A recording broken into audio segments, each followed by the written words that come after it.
is a Problem Solver Politics production and does not necessarily represent the views of KHTS Radio or its ownership.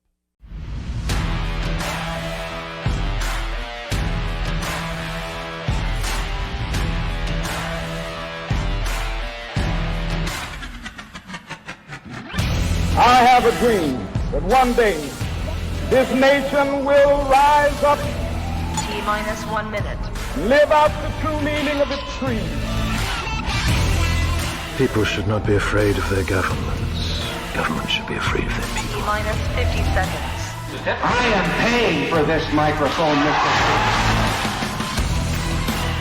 Mr. Every dollar released from taxation T-minus 40 seconds. that is spent or invested will help create a new job. Chivalry is dead, and women killed it. T-minus 30 seconds. They want to get at the table and start acting stupid. All you got to do is come back with, he's your president, he's your president. T-minus 20 seconds. I thought I was liberal until I moved out here. And then there's just like this psycho extra level 10, because they feel like 9, the way they think everything 8, should be 7, is so right because 6, they live near an ocean. 5, 3, 2, 1. Problem Solver Politics. My name is Cardon Ellis. I am your host. We are live in the KHTS studio. It is 7:08 on March 3rd, 2019. The show is called Problem Solver Politics, and I am with my co-host, Mark Murphy, attempting to restore civility to the problem solver conversation. A civility in politics, something the Democratic Party stands for. All right, we're also joined in the studio by Eric Early, spokesman for the LA GOP. Eric. How you doing, guys? Thanks for having me. All right, rock I already on. disagree with Mark's last statement, but that's okay. All right, we're starting to argue already. Excellent, excellent. And Eric brought his girlfriend. What's up, Emerald? Say hi, Emerald. She's covering her face in embarrassment. If you're looking at Facebook Live, she's beautiful. Good job, Eric. Looks like you're doing something right. So anyway, we got a pretty cool show today. Before we get anywhere, first, though, I got some giveaways. Can you believe that on a political talk show, there's political giveaways? But in his magnanimous capitalist generosity, Philip K. Howard, the guy that we interviewed, was it last week? 2 weeks. 2 weeks ago, just sent me a dump of all of his books. And these are great. I was actually able to peruse all but one of these, and I will be reading all of them. But to the first caller that calls in to Problem Solver Politics, it is 661-298-KHTS. That's 298-5487. You are going to get a signed copy of Try Common Sense by Philip K. Howard. It will be signed by me, not by him. You know what I'm saying? But still, it's a pretty dang good book. And it's pretty awesome. Try Common Sense, Replacing the Failed Ideologies of Right and Left. So, hey, Republican or Democrat, it's a good read right here. If not, you have other options, such as Life Without Lawyers, The Collapse of the Common Good, The Rule of Nobody, Saving America from Dead Laws and Broken Government, and The Death of Common Sense, How Law is Suffocating America, or a beautiful orange... What is this, a booklet, Mark? What would you call this? Oh, these are pamphlets. No, these are wonderful political pamphlets by a great author. A pamphlet, Civil Service Reform, Reasserting the President's Constitutional Authority. I'd go for the Try Common Sense because it's the most recent. But hey, whichever one you want, just call in. We'll send it to you. And then, also, before we get started, I was going to the dump this week because it was free dump day in Castaic, in order to make up for that snafu of not actually closing the dump and making it a park like they promised. The dump actually gives Castaic and Val Verde residents a free dump day once a quarter, right? And my dad was clearing out his garage, and he finally got rid of a box of participation trophies that he was going to be forced to give all of the kids on my sister's soccer team. And he said it was one of the things he felt happiest about getting rid of. And I said, you know what? Don't dump them, Dad. I'm going to repurpose these, reduce, reuse, recycle, right? And so just because, Democrats are the party of participation trophy, I just thought first I'd start with you, Mark. Thank you so much. I've worked so hard to be a member of the team. You get a Problem Solver Politics participation trophy. Eric, obviously, before you actually did anything right, we're giving you a trophy. I'm going to give that to Mark, too. And us Democrats will be glad to accept the free giving because we never get anything really for free. It's all a myth. And then, Cody, here's yours, buddy. You get a free Problem Solver Politics repurposed participation trophy. So anyway, we're gonna start things off here and talk with. You know, I do have a box of those at home. Yeah, I'm sure. So Eric. Yeah. Spokesman of the LA GOP. Wow. Yeah. That is either a really crappy or a really, really cool job. What's it like? Very cool. You know, I was the way this opportunity came to me. I've got a law firm in Los Angeles, 30 lawyers, called Early Sullivan, Wright, Geiser, McRae. I'm the managing partner. We practice all over California, Arizona, Utah, Florida, and we're moving into New York. And so I ran for California Attorney General in the last election. I had never run for public office before as a Republican. Sorry, Mark. And I was lucky enough. No confessions here on how I vote. Thank you. I was lucky enough to get 1 million, approximately 1 million votes. So it was a fabulous experience. And as part of that, I was very involved with the LA County Republican Party. And so also based on that, and they recently made me their spokesman. Cool. So you don't have to accept responsibility for what happened in going through the last election. You just get to help fix it. Well, I'm doing my best to help fix this state because the Democrats that have been in control now for almost 2 decades are taking it down big time. Sacramento's in some deep and serious trouble, and we need some major changes up there. That's why I got involved, and that's why I'm staying involved. Cool. So you got invited to this show as, I don't want to say a pass the buck, but I have a feeling sometimes I think when people get my emails inviting them on the show, I think they do about 10 minutes of homework, pull up a couple of the shows, and they see that we do hit pretty hard. We're not gotcha journalists that, try and catch you in something stupid. But we're definitely not afraid to ask very frank questions here. Well, And keep so- in mind, as the Democrat, I've only voted Republican for president for half the last election since I could vote, and worked for at least one of them. So the bottom line is you try and be fair. I mean, I'm looking for a resurgence I of think we're something very in fair. the Republican Party. I think we're very fair. But what's funny is I think the first two people the first person I emailed another person who then ended up emailing Eric. So I think they're all just kind of like, I don't know if we want to talk to these guys. But to their credit, we got a spokesperson here of the major party in Los Angeles, which unfortunately we have not been able to get from the Democrats. I think it's very important that our listeners know we're going to engage in a very frank conversation here with Eric. We're going to ask him a lot of questions that he seems very prepared to give us. But we take very, very seriously the concept of problem solver politics, and Mark and I work very hard to make sure that we give equal opportunity to everybody, and we have reached out excessively to members of the Democrat Party who just they won't show, and you can't have a conversation with somebody who doesn't show. So anyway, Eric, thank you very much for coming on the show. Let's just get started here. What on earth is the GOP going to do to become relevant again, no longer the third party? Because I am not seeing any signs of hope from the I don't want to say the cadaver, but from the in boxing, when a guy gets knocked out, there's a difference between a guy that's going to get back up and keep fighting and a guy that's going to get tapped out. And this is the guy that's on your side. Oh, boy. Yeah.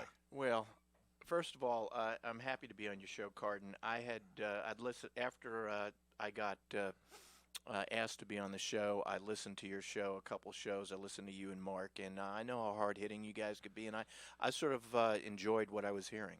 I like these kind of shows. We need to be frank out there, and we need the voters to hear and the people to hear what's going on, because we have this one-party system that's been in control is completely opaque. They like to talk about transparency, but they don't want anybody to know really what's going on. Anyhow, there is a change going on in the Republican Party in this state. There's no doubt that a change is needed. Nobody's going to say that the last election went well for the Republicans in the state of California. It did not go well in the state of California. Perhaps we'll be talking about some of the reasons for that later, ballot harvesting and crazy stuff like that. But we just had this past weekend in Sacramento, the California Republican Party met and voted on a new board of directors. The chairperson of the California Republican Party now is a millennial Latina named Jessica Patterson, and Jessica's awesome. I know Jessica very well. The LA County Republican Party knows Jessica very well, and I like Jim Brulte, the person that stepped down after many years. But Jessica brings a whole new face to the party, and she brings a new energy to the party, and you could feel it in the room. And so we're really looking forward to her leadership in terms of what we're going to do. And I'll tell you some things. Another friend of mine is a treasurer, Greg Gandred.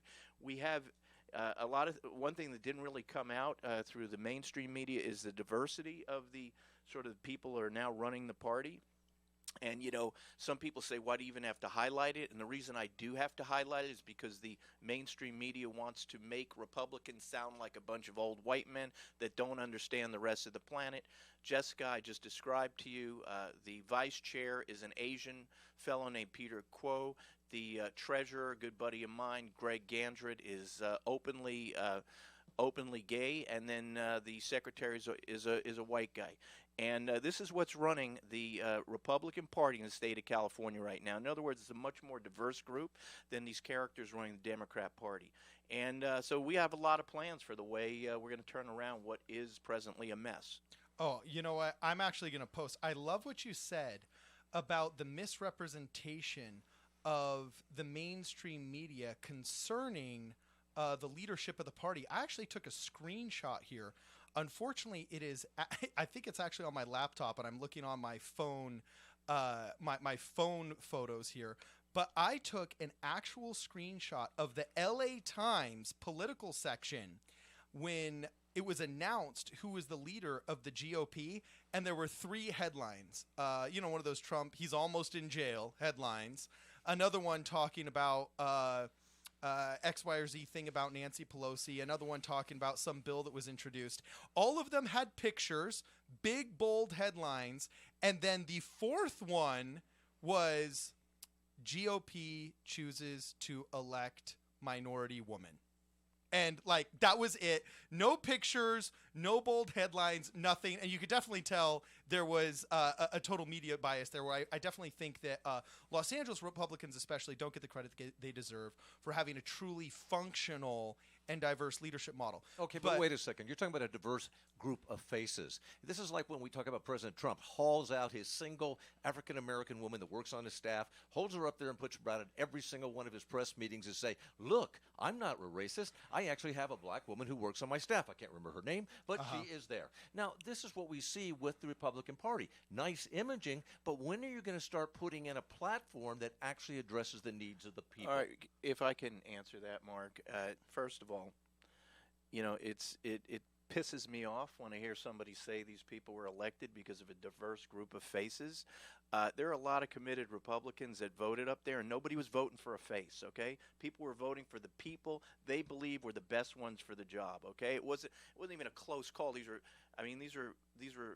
very contested contests, and people wanted the best person for the job. So I don't know one person up there that was voting for a face. People are committed to having the best possible leadership possible.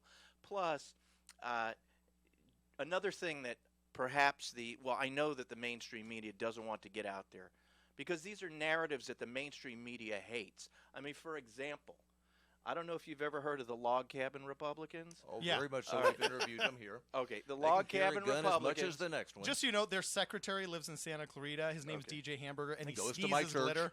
Okay, listen. Hey, look, I'm a Republican. We're one of the only churches. When people hear about the log cabin, my apologies. When people hear about the log cabin Republicans, so many on the left, they're like stunned. What do you mean? There's an LGBTQ whole group, scores and scores of members, and it's a national Republican organization, one of whom is Greg Gandred, who now is the treasurer. This is not just some face.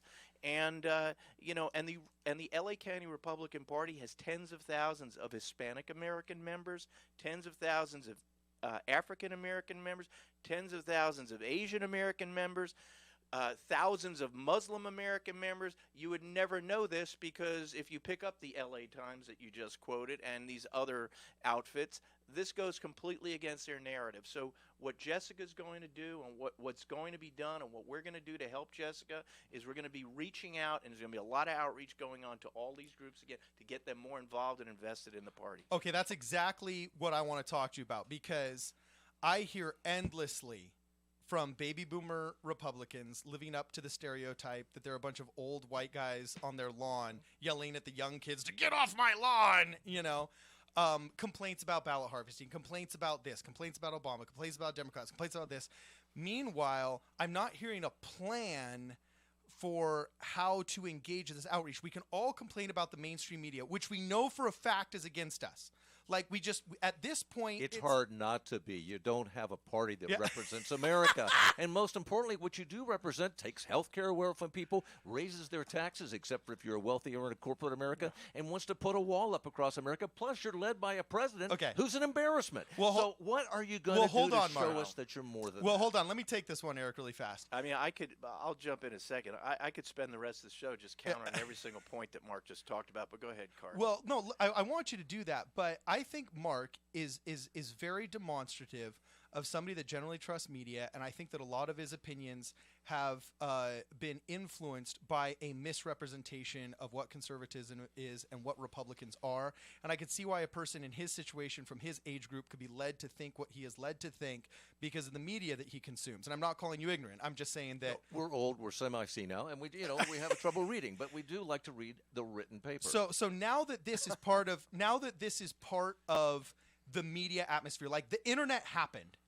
It's like it happened. We can't be old people that just complain about it. Ballot harvesting happened, and it's going to exist. It's a new normal. We can't be old people that just complain about it. So how is the LA GOP addressing the new normals of a media-fueled landscape and ballot harvesting? Because that's what you got to do. Well, that's a good question. And first, let me dispel with the notion that the Republican Party is just sitting back and complaining.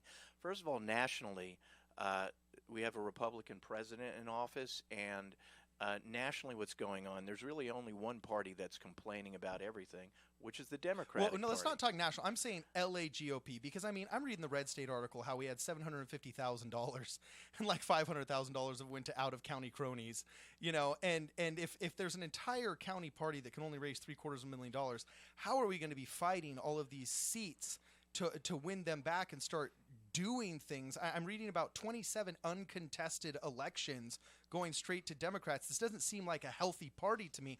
Though there may be other states where it's operating very healthy, I'm worried about Los Angeles because we're getting bulldozed here and bulldozed straight into communism. And I want to mention one thing before you do. Yeah. This state has to have a two-party system. And right now I am very concerned because even as a Democrat, we have a supermajority, and that is frightening. We need to have a minority party that is at least able to make a difference up in Sacramento. And I'm concerned they can't right now. I agree with both of you guys. One-party systems never work. Just go ask the North Koreans how they work. Okay? And in Sacramento, we have now had for many years Democratic supermajorities, Democrat governors, Democrat lieutenant governors, Democrat attorney generals. I ran against this fellow Becerra this time. I just think he's bad news, but I won't go there right now. But the thing is let's start with ballot harvesting. You asked about ballot harvesting, Cardon. The estimates are that in California there were 800,000 approximately ballots harvested in this last election cycle.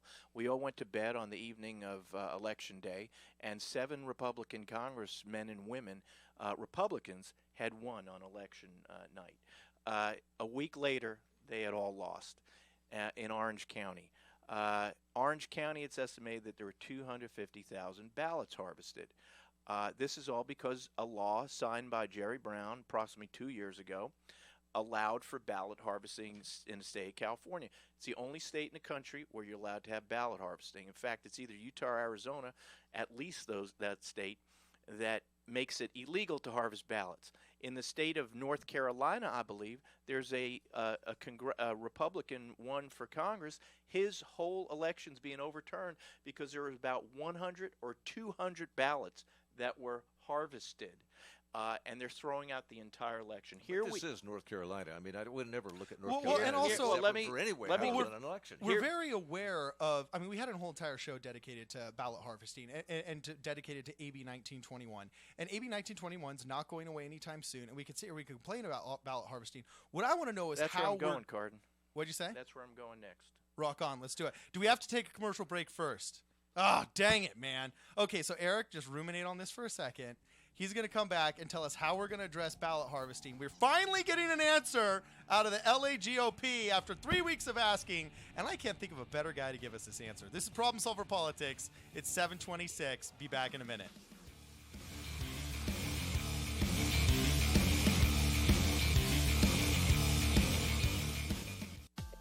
Little Eye Leaders is the newest preschool in the Santa Clarita Valley. At Little Eye Leaders, our outstanding teachers lead with intellect, perspective, and heart. That means our programs provide a warm, nurturing atmosphere to meet the unique needs of each child. We believe that play is a powerful form of learning for young children. That's why our kids have every opportunity to learn through the magic and excitement of play. Parents, schedule a tour today by calling 303-0400 or online at littleeyeleaders.org. Your hometown station. Life takes us in different directions sometimes, and we may not always have computer access for breaking news. KHTS has a solution. Text alerts. Breaking news you need to know about fast. Freeway closed? We'll text you directly. Emergency police activity in the Santa Clarita Valley? We'll text you. Sign up now for text alerts at hometownstation.com. KHTS has your back. 98.1 FM and AM 1220. Once heart attack symptoms begin, delaying treatment increases the risk of heart damage, disability, and even death. Time is critical.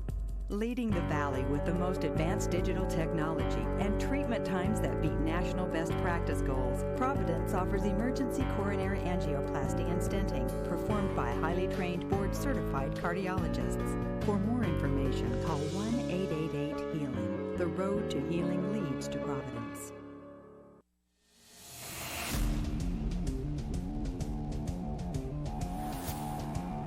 All right, welcome back to Problem Solver Politics. I'm your host, Cardon Ellis, with Mark Murphy, trying to restore some stability to this political conversation and not really succeeding. Not really succeeding. We're also joined in the studio with Eric Early, spokesperson for the Los Angeles GOP, the Grand Old Party, Abraham Lincoln's party. And he's going to talk to us about how we're going to revive this thing out of single-party rule in at least Los Angeles. And we're addressing ballot harvesting. We're all aware that AB 1921 changed the rules of elections from being something that has to be done privately in a polling place or else absentee ballot style where a member of the household or yourself turns it in at a polling place to where third-party people can just collect it and take it in. Such as members of your club, members of your senior living facility, members of your neighborhood, anything like that where they can actually or non-U.S. citizens who go out and troll their immigrant communities in order to get people that are either dead all or legitimate ballots that are checked and validated that they are in fact real. This is not where we don't have real ballots. Yeah, it's not a function of voter fraud. They just don't like the fact that they're being collected up the way the way some of the parties have done it in places like Chicago and Dallas. Well, Mark, let me just respond to that one. When 800,000 votes are collected, we can pretty much assume that there are people out there putting pressure on people to vote a certain way. People probably weren't even thinking about how they were going to vote. And it's ripe for fraud and abuse, but whatever. We're not going to complain about it now because, as you said, well, also, you're a lawyer. Law. You know there's a difference between what's correct and incorrect and what's legal and illegal. So, I mean, I'm looking at this. I'm thinking this is the new normal. Mm-hmm. How do we address it? At this point, there is a new weapon. Like a nuclear bomb has just been dropped. Yeah. And if you want to be a superpower, you got to make your own nuke now. No doubt. So ballot harvesting is the new nuclear bomb that has been dropped. And unless the GOP gets ahead of this ballot harvesting, we will forever be relegated to libertarian status. Yeah. Well, let me jump in there. First of all, people are looking at legal methods to do away with ballot harvesting and such. But ballot harvesting is a law. And as I've said many times to the people that I speak to and as other people within the party are talking, we have to master ballot harvesting. We as Republicans have to master it like these folks on the other side of the aisle have mastered it. And one of the things Jessica Patterson's going to do, who's now in charge of the party in the state, is going to marshal the resources to start figuring out and to start getting us all to figure out how best to master ballot harvesting, because we got to do it better than the Democrats do. It's not an easy task because, as I've said in other radio programs, Democrats, unfortunately, a lot of social justice warriors, they're much better organizing these kind of things. Conservatives generally are more independent. We believe in liberty. We believe in freedom. We believe in the U.S. Constitution. It's not our forte to get together and start knocking on doors and collecting people's ballots. But be that as it may, we're going to make it our forte, and we're going to learn to master it, and resources and money are going to be put to mastering that, so that we're going to start isolating and locating through data, like the Democrats did, those voters that would be the best ones to address from a ballot harvesting standpoint. So we have to do it better than they do. And I completely agree. The party needs to master how to use this legal approach to collecting it. But I am curious, though. You say that you're the party of the Constitution. You're a party of. Doesn't that mean simply that you're still living in the 1780s, and you're just not having a representation that grabs the attention of those young kids who want to get out there, and now that they're 18 and 19 and make a difference in society? Are we maybe saying, let's go back and look at what our platform calls for? Listen, everything's got to be looked at. Everything's got to be looked at. The Republicans in the state of California are in bad shape, and so everything soup to nuts is going to be looked at. But, another thing that I say, and other people have told me who are older than me, this state has been in worse shape before if you're a Republican. Mm-hmm. Go back to the time, sort of the Barry Goldwater times and such, where it was not a good place to be if you're a Republican. And then the party started swinging back, and for many years it was Republican. So what happens in politics and what's happened in this state before and what's going to happen again is the worm is going to turn, and right now it's very easy to take shots at the Republican Party in the state of California, but the worm is going to turn, and there are a lot of good people up and coming in the party. I talk to them constantly. All kinds of great younger people starting to get involved, and the worm will turn. I was hopeful that the worm would start turning the last election. Probably not yet, but what's gonna happen is what always happens. This one-party rule, this Democrat overreach, these Gavin Newsom policies, this crazy guy Becerra who only cares about suing the President of the United States. You overreach, and it's going to reach a point. Crime is on the rise in the state because of their policies. Municipalities, unfortunately, are going to probably start going bankrupt because of Gavin Newsom's policies.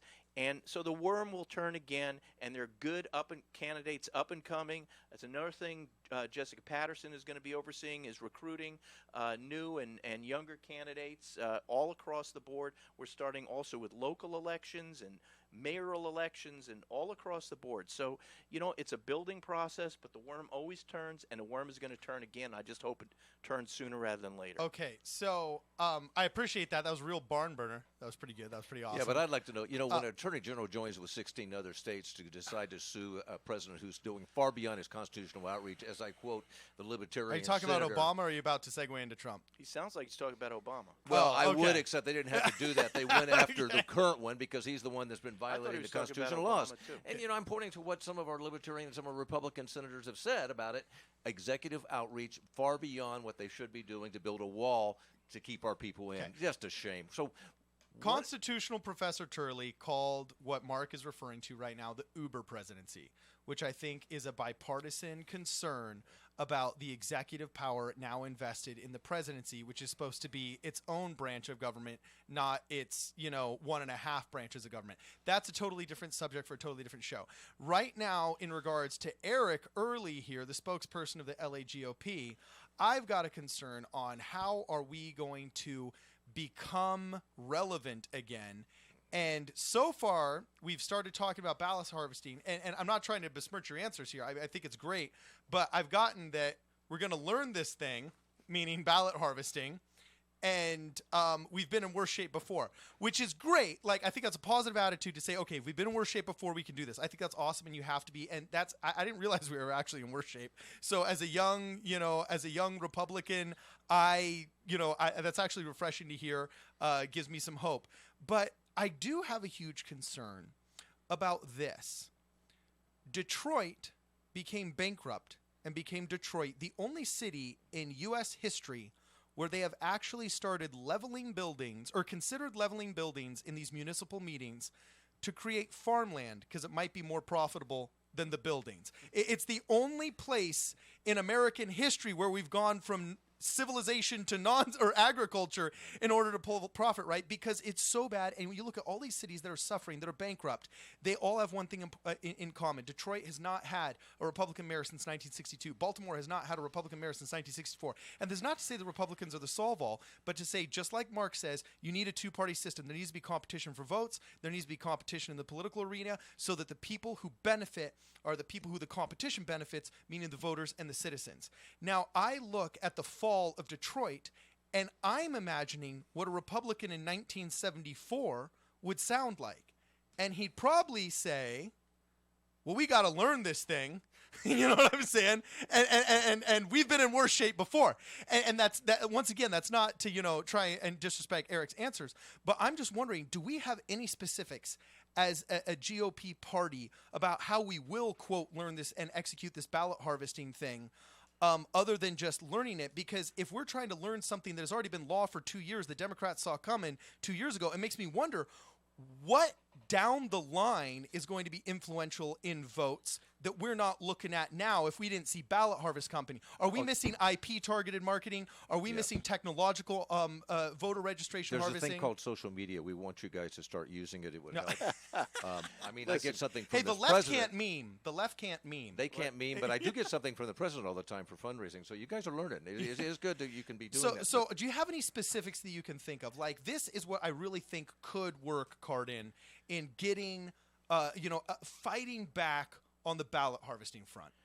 Cardon, it's not a matter of fighting back on it's like what I said. We have to do ballot harvesting. In the last election, the ballot harvesting that was done on a statewide basis by the Republicans was abysmal. And in the last election, the Republicans took it on the chin, and they learned how ballot harvesting, how important it is to harvest ballots. I'm quite certain that the Democrat Party in the last election, as part of these tens of millions of dollars that came in from the Bloombergs, from the Steyers and such, put a large amount of resources to a group to oversee an entire ballot harvesting program. It was a matter of getting people together. It was a matter of putting somebody in charge. It was a matter of analyzing data on voters all across the state in these targeted races. It was a matter of then having people in the field who they were probably paying with this money, going and knocking on doors, getting to know these people. And when the election happened, they knew exactly what they were going to target and how they would do it. It's a matter of doing an organized plan of action. And Jessica Patterson says that that's going to be part of her plan of action. We need to just do the same thing. Devote resources. Put somebody in charge who's very good at overseeing and running this kind of program, getting the people in the field. And we have people all over the grassroots of California who are waiting to be energized and organized for this purpose.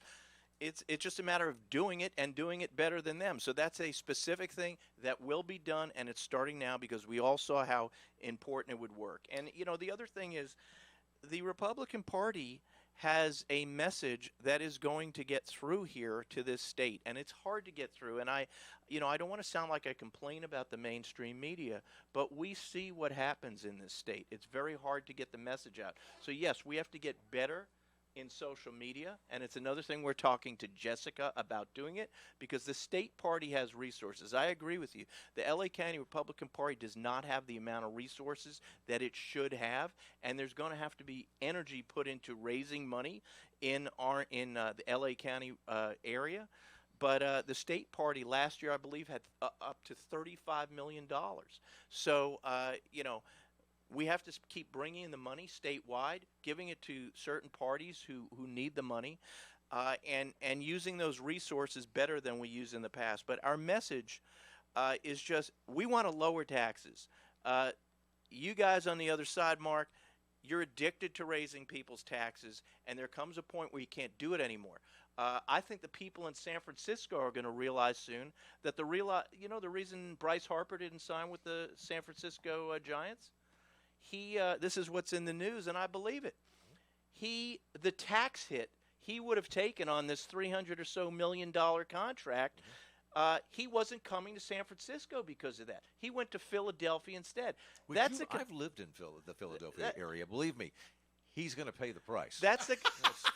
Listen. I mean, you pay the taxes because you're living in a lot better place. I'm in Los Angeles, and I'm not brokenhearted that he didn't go to the Giants. But, yeah, that's true. But the people, the fans in this state, that's the kind of message that the public can understand and listen to. We have a conflicting message in terms of, yes, in Sacramento we've seen a lot of taxes being raised, but on the other side, at the federal level, the Republicans seem to be going as the tax increases. They claim they're going to lower taxes, but they lower it on the big corporations and the wealthy, then they turn around and raise it on the middle class and lower class.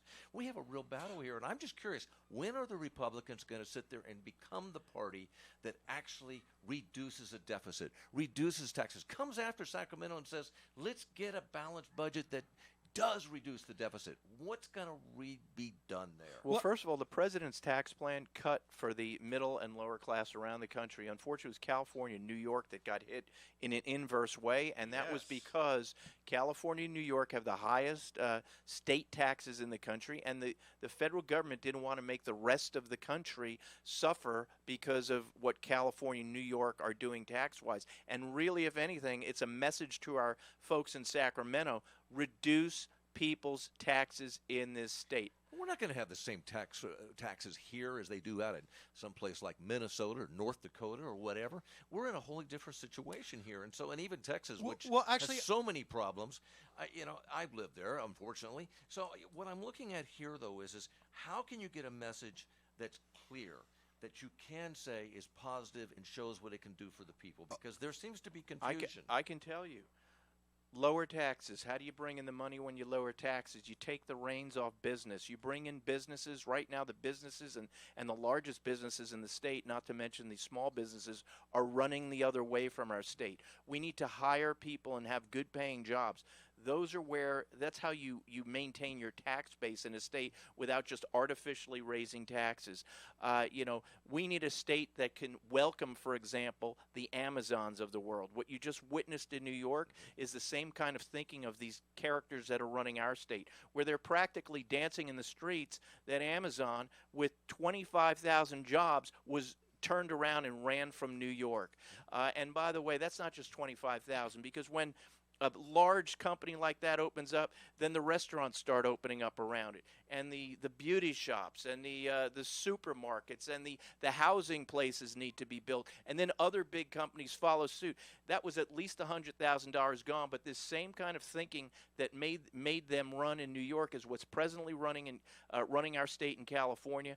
And that can be changed, and it will be changed. And at the same time, as I said at the beginning, it is incredibly important that we as Republicans reach out to the Hispanic American community. Hispanic Americans are the most natural Republicans of many people. They're conservative, they're God-fearing, they love their family, they work very hard. These are naturally conservative people. Republicans like me and so many people I know in the party respect Hispanic Americans, and that word has not gotten out there because, and again, the mainstream media wants all of them to think that we don't like them and don't respect them. When the President of the United States says the thing he says about the Hispanic Americans and about Hispanic judges and about Hispanics in many different situations, let alone this horrendous situation of what he does with the wall and all this kind of stuff that he throws at them, how do you sit there and say, yes, we respect Hispanic Americans? Mark, I know several Hispanic Americans very well. These are probably the most conservative people I know. These folks couldn't stand Barack Obama. These folks can't stand illegal immigration to our country. Of course. They're just like most of us, like the Irish Americans that I was part of.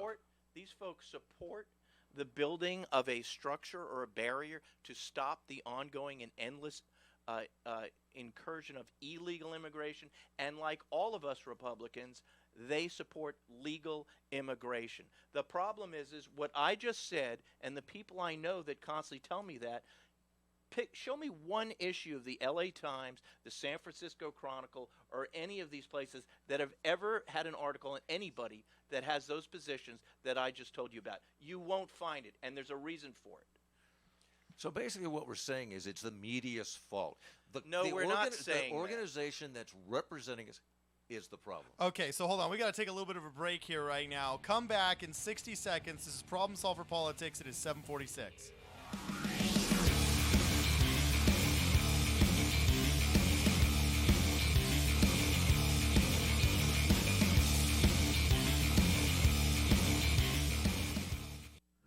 Healthcare can be difficult if you're underinsured or have Medi-Cal. Samuel Dixon Family Health Center can help. Services are available on a sliding fee schedule. The mission of the Samuel Dixon Family Health Center is to give the Santa Clarita Valley access to affordable, quality primary care. There are 3 locations to serve you: Canyon Country, Newhall, and Valverde. Go to sdfhc.org for more information and to find the location most convenient for you. Hey guys, this is Cardon Ellis, host of the new show, Problem Solver Politics, an independent political talk show that keeps you up to date and in the latest political happenings, both nationally and here in the Santa Clarita Valley. Now, this isn't your usual partisan political talk show. At Problem Solver Politics, we have both Democrats, Republicans, and Libertarians hash out their differences on air as we strive to find solutions to today's challenges. Join us Sundays at 7 p.m. for Problem Solver Politics.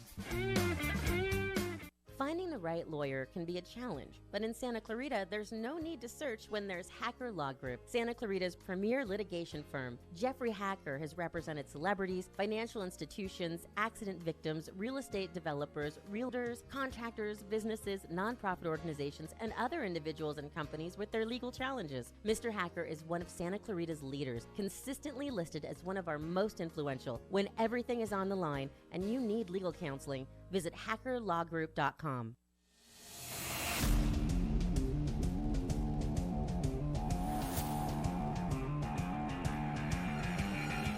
All right, welcome back to Problem Solver Politics. We are live in the KHTS studio. I am your host, Cardon Ellis, with Mark Murphy. You know, I do think I am maintaining some civility here. I'm being kind. Yeah, not too bad, not too bad. We're also joined by Eric Early, the spokesman of the LAGOP. Who's doing a fabulous job, by the way. You got to say something. You can't just wave. This is radio. Okay, thank you. Thanks. Guys, thanks for having me. Awesome. So we're just coming back from a pretty heated argument about the messaging, and I'm going to let you and Mark continue your discussion you had before. But before you do, I just have one question.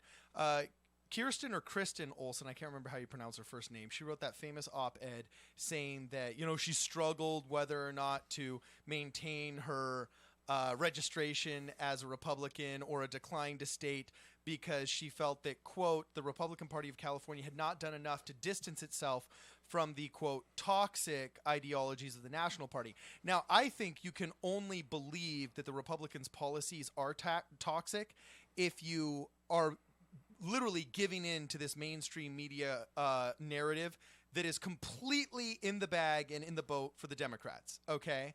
I get that Trump is brash and a lot of things that he says are easily misinterpretable, but the widespread disrespect for the positively capitalist message of the Republican Party is because of the mainstream media's dishonesty. Now, my only concern is... Well, when you have a crook in office, it's easy. I mean, the rest of us look at it, and the mainstream media looks at it and says, I don't get it, boss. Okay, so we'll talk about that a different day, but for now, we have an unindicted, unprosecuted crook, which makes him not a crook, just like Hillary Clinton, according to you, is not a crook. So, right now, nobody's a crook. This is what I want to know, all right?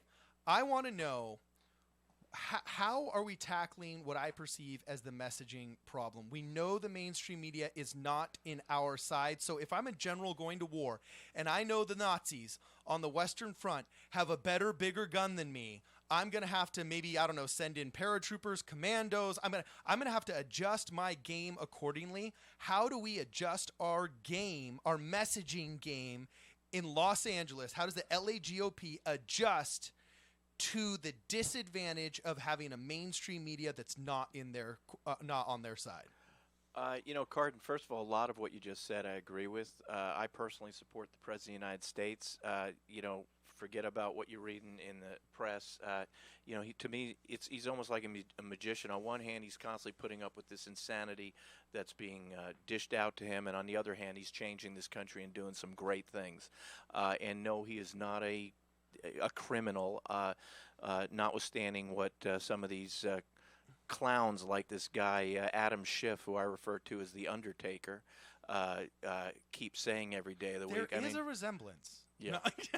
This guy. Well, you know, the way he ran his businesses and the payoffs and now the receipts that his personal lawyer bringing in there, all that kind of stuff is going to eventually do it. I know Cody's giving you the get past it sign. Yeah, all that stuff is coming out. We're going to find out what happens to him. But just separate this party out here from the national situation. What do we do here to mobilize people to take action, to get more local We'll get to my question first. Like, how are we addressing the messaging problem knowing the mainstream media is against us? Oh, forget the mainstream media. Look at the Well, message. you can't forget it. They're influencing everybody's thoughts. They've influenced yours. Look at all the broadsheets that came out from, our local assemblyman who lost. I mean, I looked at Dante Acosta's stuff, and I'm going, what's that message? It's not the message for the state of Look, if you're California. trying to convince me Dante Acosta did not have a very clear and positive message, I'm sold. I want to know from Eric. But that's the problem. Just county-wide. Well, how are we addressing this? He was the local guy. Yeah. And he bombed because he had a horrible message. Well, Dante won.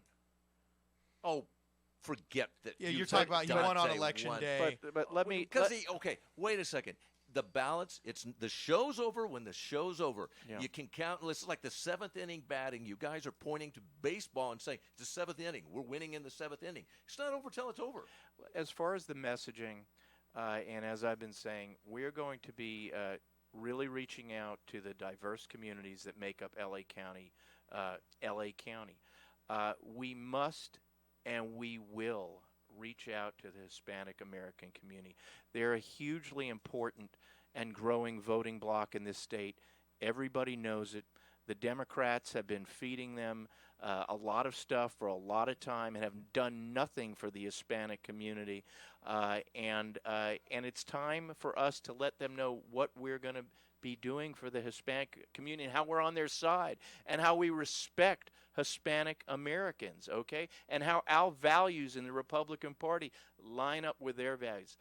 Similarly, we need to reach out to the African American community. We respect the African American community. The LA GOP is made up of tens of thousands of registered African Americans.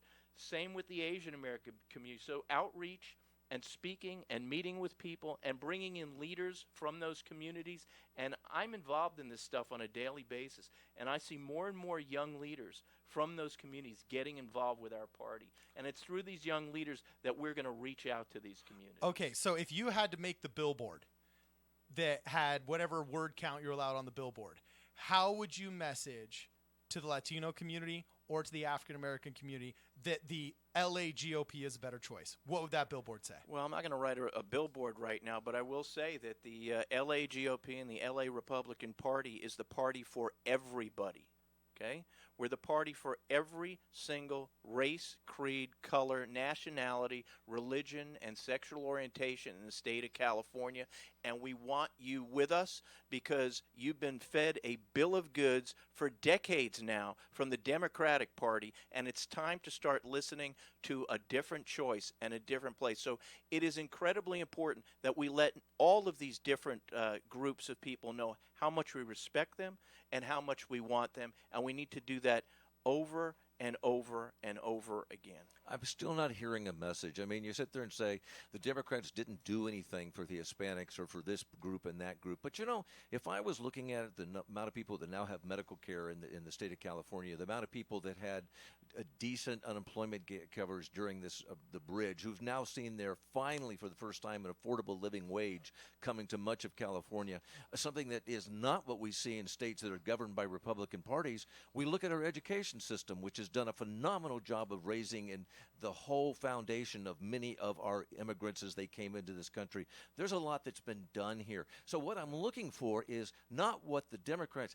haven't done, but what are the Republicans really going to do besides say that they're the party of God and that they're the party of respect? Because as a Christian, I surely don't see them behaving as Christians. If you want jobs, you want good-paying jobs, you want long-term solid jobs, you want to be able to raise your family in safety, you want to be able to park your car somewhere and not be afraid that it's being broken into, you want to know that sex molesters are not being allowed out of prison scores of years early now because of various laws and propositions that have been foisted on us.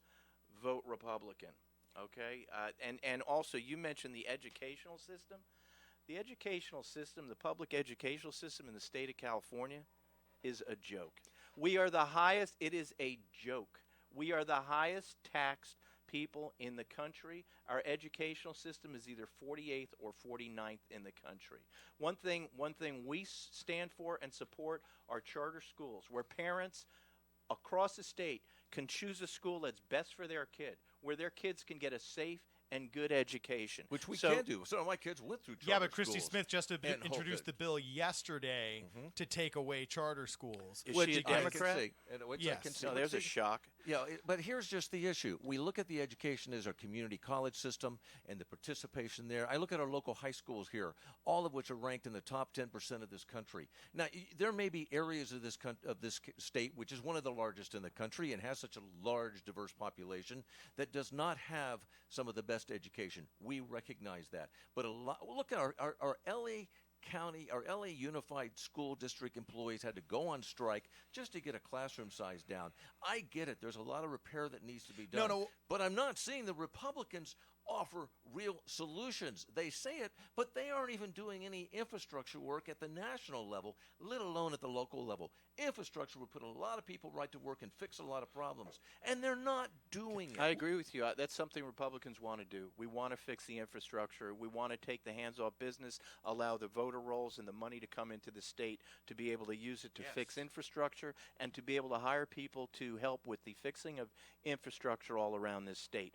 Your failed infrastructure in the state, you can look no further than the almost 2 decades of complete one-party Democrat rule in our state. Okay, so I'm looking at this. I wish I didn't have to agree with that statement. Yeah.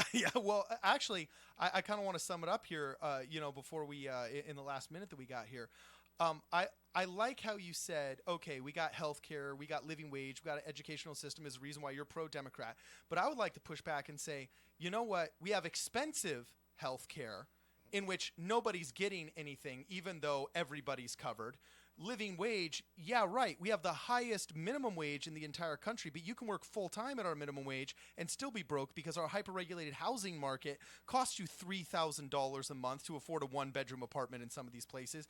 An educational system, we pay the highest per-student rate outside of private schools in like the Upper East Side in Manhattan per student here, yet the only schools that work, especially in these minority communities, are some of these really good charter schools. There's crappy charter schools where a bunch of thugs have abused the laws in order to get money, yes. But by and large, the ones that are functioning the best are charter schools, and Christy Smith and the Democrats are going after them with a vengeance, and I fear that we are going the way of Michigan. Now, we're going to have to go, unfortunately. Before we go, Eric Early, in 10 seconds, how can people reach you? How can they contact you? Social media, the latest album, what do you got? Eric at lagop.com. That's ERIC at lagop.com. I'd love to hear from you. All right, we're going to continue the conversation. Email Eric if you want to hear a little bit more from him. Check us out on Facebook. You can also visit us on problemsolverpolitics.com or hometownstation.com. I'm your host, Cardon Ellis, with the co-host, Mark Murphy. This was Problem Solver Politics. See you guys next week.